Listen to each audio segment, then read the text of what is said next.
Halo, para penjelajah kegelapan dan pecinta misteri. Selamat datang kembali di cerita bayangan malam. Siapkan dirimu, karena malam ini, kami akan membawa kalian menyelami sebuah kisah nyata yang mengguncang, datang dari sebuah villa di kaki Gunung Salak. Bersiaplah untuk mendengar pengalaman mengerikan yang dialami oleh para mahasiswa dalam acara pelantikan mereka. Sebuah malam yang seharusnya penuh tawa dan kebersamaan, berubah menjadi ajang ketakutan di mana mereka diminta menyiapkan tumbal ayam panggang oleh penunggu tak kasat mata. Ini dia, Villa Angker, tumbal ayam panggang di malam pelantikan. Namaku Saraswati. Peristiwa mencekam ini terjadi di sebuah villa terpencil yang terletak di kaki Gunung Salak, Jawa Barat. Organisasiku di kampus, Cahaya Muda, sedang mengadakan acara pelantikan anggota baru. Ini adalah acara tahunan yang selalu dinantikan, ajang untuk mengakrabkan diri dan menyambut wajah-wajah baru ke dalam keluarga besar kami. Sekitar 70 peserta dan panitia berkumpul di titik keberangkatan. Koper-koper berisi pakaian dan perlengkapan pribadi menumpuk rapi di samping bus yang siap mengantar kami. Suasana di dalam bus sangat hidup. Tawa riang tak henti-hentinya pecah, diiringi alunan musik populer yang diputar dari pengeras suara. Kami saling bercanda, bercerita tentang ekspektasi kami untuk acara ini, dan tak jarang juga melontarkan lelucon receh yang mengundang gelak tawa. Pemandangan hijau pegunungan yang perlahan muncul di cakrawala semakin menambah semangat kami. Semua tampak bersemangat menyambut petualangan baru. Tak ada sedikit pun firasat buruk yang menyelinap dalam pikiran kami. Perjalanan terasa singkat, penuh dengan energi positif dan kebahagiaan. Kami tiba di villa sekitar pukul 13 waktu Indonesia Barat. Begitu turun dari bus, langkah kakiku terasa sedikit berat. Ada sesuatu yang berbeda, sesuatu yang melampaui perubahan suhu dari hiruk-pikuk kota ke sejuknya pegunungan. Sebuah bau anyir yang samar namun menusuk indera penciumanku. Bukan bau sampah, bukan pula bau hewan, melainkan sesuatu yang lebih busuk dan lebih tua, seperti bau tanah basah yang bercampur dengan aroma yang tak bisa kuidentifikasi. Aku mencoba mengabaikannya, berpikir mungkin itu hanya perasaanku saja atau mungkin berasal dari sekitar area villa yang lembab. Aku melirik sekeliling, ingin tahu apakah teman-teman lain juga merasakannya, tapi mereka semua tanpa sibuk menurunkan barang atau sekadar mengagumi arsitektur villa yang kuno. Aku memutuskan untuk tidak menceritakan hal ini kepada siapapun, tidak ingin merusak semangat awal yang sudah terbangun. Suasana villa terasa sunyi, bahkan terlalu sunyi, kontras dengan keriuhan kami.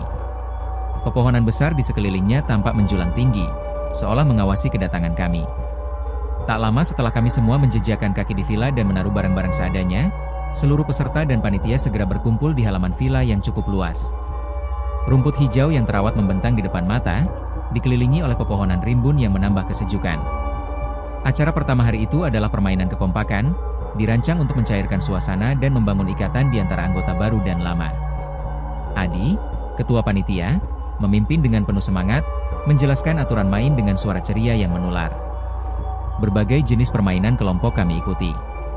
Ada estafet air dengan gelas bolong, balap karung, hingga permainan tebak kata yang mengundang gelak tawa. Aku melihat teman-temanku, Danu yang biasanya pendiam, kini tertawa lepas saat harus berteriak memeragakan sesuatu. Lila, dengan semangatnya yang membara, memimpin timnya dalam sorak-sorai penuh kegembiraan. Tidak ada satupun wajah yang menunjukkan tanda-tanda kesedihan atau kekhawatiran. Semua larut dalam keceriaan dan semangat kebersamaan. Matahari bersinar cerah, menghangatkan suasana di tengah dinginnya udara pegunungan. Kami semua menikmati setiap momen, berteriak, tertawa, dan sesekali terjatuh karena saking semangatnya. Keringat membasahi tubuh, namun rasa lelah tak terasa karena digantikan oleh euforia kebersamaan. Kami tak menyadari bahwa ada sesuatu yang tersembunyi di balik senyum-senyum itu. Sesuatu yang mengawasi dari balik pepohonan tua yang menjulang tinggi, atau mungkin dari dalam dinding villa yang menyimpan sejarah panjang. Permainan berakhir dengan suasana penuh kebahagiaan dan keakraban yang semakin erat. Setelah itu, kami semua kembali ke villa untuk membersihkan diri dan bersiap untuk acara puncak malam nanti, pentas seni, yang kami yakini akan menjadi penutup hari yang sempurna. Malam tiba dengan cepat, membawa serta hawa dingin yang menusuk tulang khas pegunungan. Sekitar pukul 20 WIB, setelah semua selesai membersihkan diri dan menikmati makan malam sederhana, acara inti dimulai, pentas seni. Halaman depan villa telah disulap menjadi panggung darurat dengan beberapa lampu senter dan obor kecil yang kami susun sedemikian rupa, menciptakan suasana hangat dan dramatis di tengah gelapnya malam. Gelak tawa dan sorakan semangat mengisi udara saat beberapa peserta yang tampil sudah bersiap-siap, tak sabar untuk menunjukkan bakat terpendam mereka, mulai dari menyanyi, menari, hingga pementasan drama singkat. Semua mata tertuju ke arah panggung, menantikan penampilan pertama. Suasana begitu hidup, penuh antisipasi dan kegembiraan. Namun, euforia itu tiba-tiba sirna, digantikan oleh kengerian yang mencekam. Sebelum acara sempat dimulai, sebuah pekik histeris yang menusuk gendang telinga memecah keheningan malam, lebih nyaring dari sorakan atau musik apapun. Semua kepala menoleh secara serentak ke arah sumber suara. Bunga, salah satu anggota baru yang tadinya duduk tenang di barisan depan, kini terguling-guling di tanah, meronta-ronta tak terkendali. Matanya melotot tajam, putihnya terlihat jelas dalam remang-remang cahaya obor, dan napasnya terdengar memburu.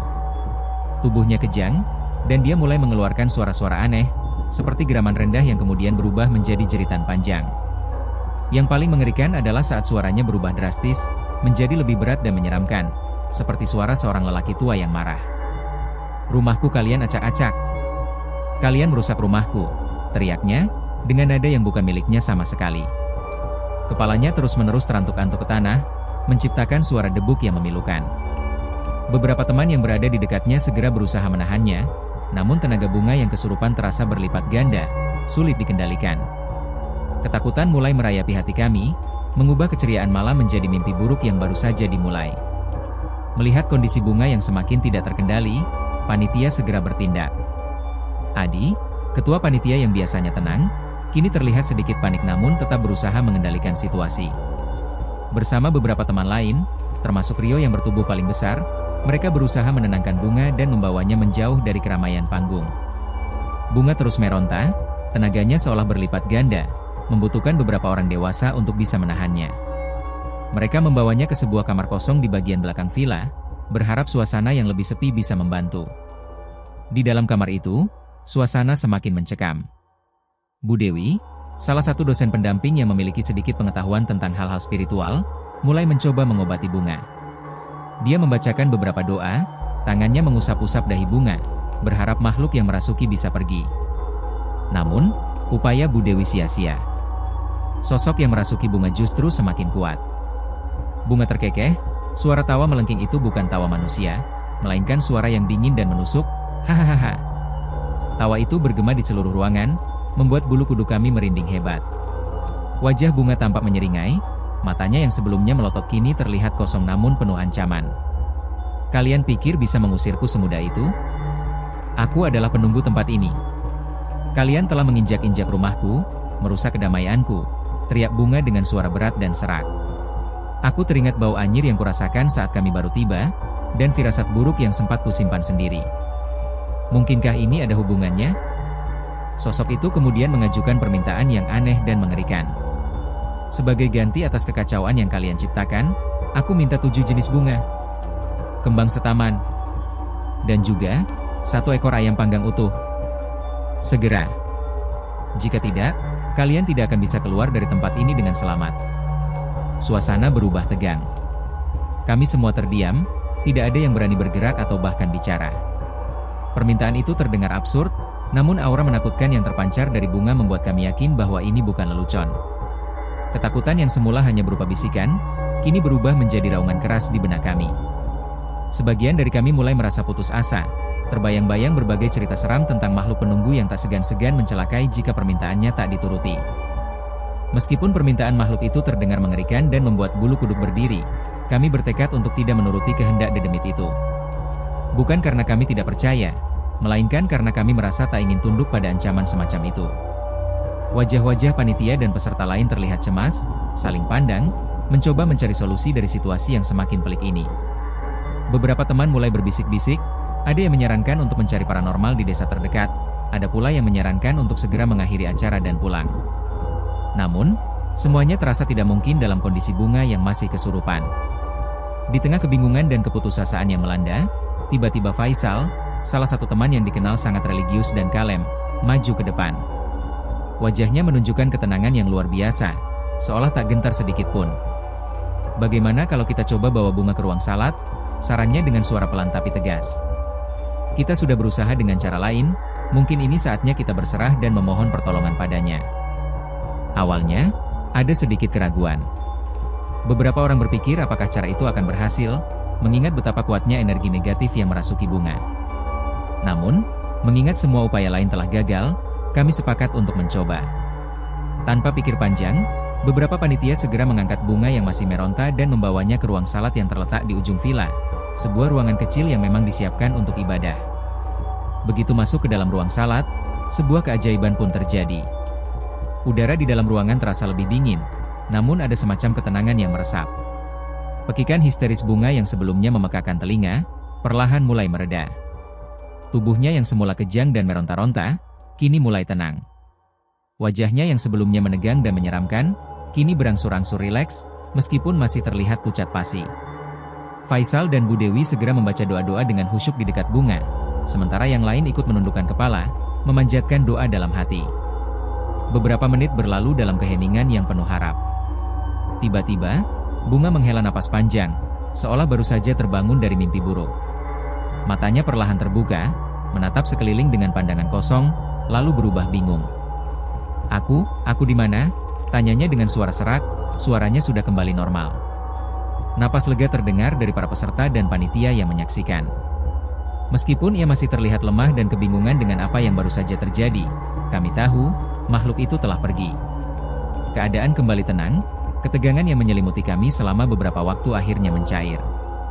Setelah insiden menegangkan yang dialami bunga berhasil diatasi, suasana di villa berangsur-angsur kembali normal, meskipun aura tegang dan waspada masih terasa samar. Adi, ketua panitia, dengan sigap mengambil alih situasi. Sebelum melanjutkan acara pentas seni yang sempat tertunda, ia meminta semua peserta dan panitia untuk berkumpul di area yang sama, namun kali ini dengan tujuan yang berbeda. Dengan suara yang lebih serius dan hikmat, Adi mengajak kami semua untuk berdoa bersama. "Mari kita panjatkan doa, memohon perlindungan dari Tuhan Yang Maha Esa agar kita semua terhindar dari hal-hal yang tidak diinginkan," ucapnya. "Kita juga berdoa semoga bunga lekas pulih sepenuhnya." Kami semua menundukkan kepala, memanjatkan doa dalam hati masing-masing, memohon keselamatan dan ketenangan. Faisal, yang tadi berperan penting, memimpin doa dengan suara lirih yang menenangkan. Ada rasa kebersamaan yang kuat saat itu, seolah pengalaman mengerikan tadi justru semakin merekatkan kami. Setelah doa bersama, suasana hati kami terasa sedikit lebih ringan. Ketakutan yang sempat mencengkeram perlahan memudar, digantikan oleh rasa syukur dan kelegaan. Kami memutuskan untuk melanjutkan acara pentas seni, meskipun dengan sedikit modifikasi agar tidak terlalu larut malam. Penampilan-penampilan yang tersisa berjalan dengan lancar, meskipun ada beberapa wajah yang masih terlihat sedikit pucat. Tidak ada lagi kejadian kesurupan atau gangguan lain yang berarti sepanjang malam itu. Malam itu, di bawah langit kaki Gunung Salak yang bertaburan bintang, kami belajar banyak hal. Pengalaman itu memang meninggalkan bekas ketakutan, namun juga mengajarkan kami tentang pentingnya kekompakan, keberanian dalam menghadapi hal tak terduga, dan yang paling utama, kekuatan keyakinan serta doa. Kami menyadari bahwa meskipun villa ini mungkin menyimpan banyak misteri dan cerita yang belum terungkap, dengan kebersamaan dan perlindungan ilahi, kami berhasil melaluinya. Keesokan paginya, kami semua meninggalkan villa itu dengan perasaan campur aduk, lega karena telah melewati malam yang panjang, namun juga membawa pulang kenangan tak terlupakan tentang sebuah misteri di Villa Angker di kaki Gunung Salak yang nyaris merenggut keceriaan kami. Demikianlah kisah dari Saraswati di Villa Angker, tumbal ayam panggang di malam pelantikan. Sungguh sebuah pengalaman yang tak akan terlupakan, bukan? Semoga cerita ini bisa menjadi pengingat bagi kita semua untuk selalu berhati-hati dan menghormati setiap tempat yang kita singgahi. Bagaimana menurut kalian tentang kisah ini? Apakah kalian punya pengalaman serupa? Jangan ragu untuk tinggalkan komentar di bawah dan ceritakan pengalaman seram kalian. Jangan lupa juga untuk like video ini jika kalian menyukainya, dan subscribe channel Cerita Bayangan Malam agar tidak ketinggalan kisah-kisah mencekam lainnya di episode mendatang. Sampai jumpa di bayangan malam berikutnya.